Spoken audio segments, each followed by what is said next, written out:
In 1979, millions of Iranians mobilized to dismantle a monarchy, demanding political pluralism and self-determination. 4 decades later, a new generation has taken to the streets to break the clerical system that replaced it, seeking those same democratic goals. Positioning himself as a facilitator for this modern movement, Reza Pahlavi, the son of the last Shah, frequently tells international media, "I am a bridge to the destination. I am not the destination." But political systems are defined by their structural architecture, not their public relations.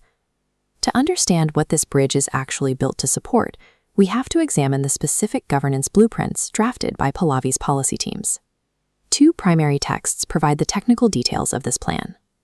The first is a policy playbook drafted by the National Union for Democracy in Iran, or NUFDI, which outlines legal mechanisms for transition. The second is a deep dive investigation by Reuters into the movement's financial and political operations. Evaluating the safety of this transition requires looking past the rhetoric of democracy and examining the specific, binding legal authority these documents attempt to establish. Revolutions consistently face a severe structural paradox. A state requires emergency powers to maintain order during the collapse of an old regime, but those same powers can bypass democratic checks and install a new absolute authority. The documented transition plan centralizes authority through shock therapy economics and a governance structure that concentrates power in a single office months before the public reaches a ballot box. To test this thesis, we will compare the public statements of the movement's figurehead with the private, documented plans of his policy teams and his financial backers. Democratic systems function through structural friction. Executive, legislative, and judicial branches possess independent authority to check the overreach of the others. This diagram shows the NUFDI document's proposed tripartite transition structure. On paper, it divides governance into a national uprising body, a transitional government, and a transitional court. However, the text explicitly mandates that the appointment and dismissal of the heads of all 3 branches require the direct approval of a single figure, the leader of the national uprising. Clause 10 extends this reach further, granting the leader final approval over the appointment of individual ministers within the executive branch. NUFDI's earlier drafts allowed for more delegation, but the final emergency playbook systematically tightened this control, ensuring every structural node operates under the central figurehead. In post-revolutionary vacuums, temporary emergency structures have a history of becoming the permanent architecture of the new state.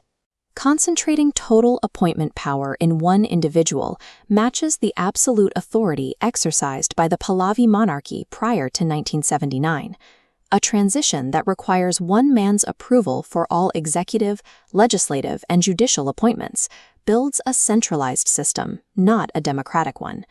According to Reuters, the financial backing for this operation includes a WhatsApp group of 28 business leaders whose companies manage a combined market value exceeding $1 trillion. A subset of these donors contributed millions of dollars specifically for Pahlavi's personal and security expenses during his political efforts. These donors include high-profile financial operators, such as Uber CEO Dara Khosrowshahi. One donor described the financial relationship to Reuters by stating, "We are all business people. You expect to have a return on investment." The NUFDI transition playbook identifies that potential return. The text mandates the rapid privatization of state-owned industries and financial markets during the initial months of the transition. This plan employs shock therapy, the aggressive sell-off of public wealth, such as oil, energy, and infrastructure, timed to occur before a representative parliament is even formed. Liquidating sovereign assets without the oversight of an elected body creates a risk of transferring public resources to a new class of rentier elites. Framed as economic stabilization, this policy acts as a mechanism to transfer national wealth during the political vacuum of the transition. The transition plan applies this same preemptive logic to international relations, making long-term commitments before future citizens can weigh in. The NUFDI timeline dictates that the transitional government must initiate unconditional normalization with Israel within the first weeks of the new administration. This timeline aligns with the regional goals of specific political think tanks in the United States, prioritizing external strategic interests over domestic Iranian deliberation. An unelected body possesses no legal mandate to commit a nation to permanent strategic alignments before a single vote is cast. Predetermining foreign policy removes a critical layer of sovereignty from the future democratic state. Pahlavi speaks of inclusivity, yet his political strategy has shifted toward the American far right, highlighted by his appearance at CPAC to court Donald Trump's base. This approach has already isolated potential allies.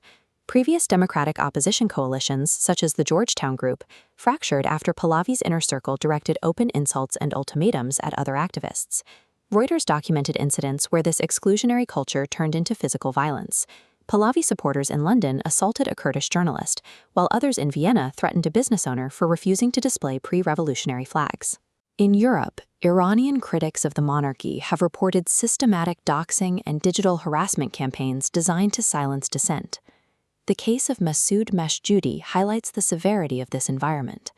A former activist who left Pahlavi's camp, Mashjoudi began documenting threats he received from the movement's supporters. Before his death, Mashjoudi filed lawsuits, arguing that Pahlavi held legal responsibility for the coordinated cyber attacks and harassment executed by his prominent followers. After reporting assassination plots to the authorities, Mashjoudi was murdered. 2 individuals identified as die-hard Pahlavi supporters are now facing first-degree murder charges in Vancouver.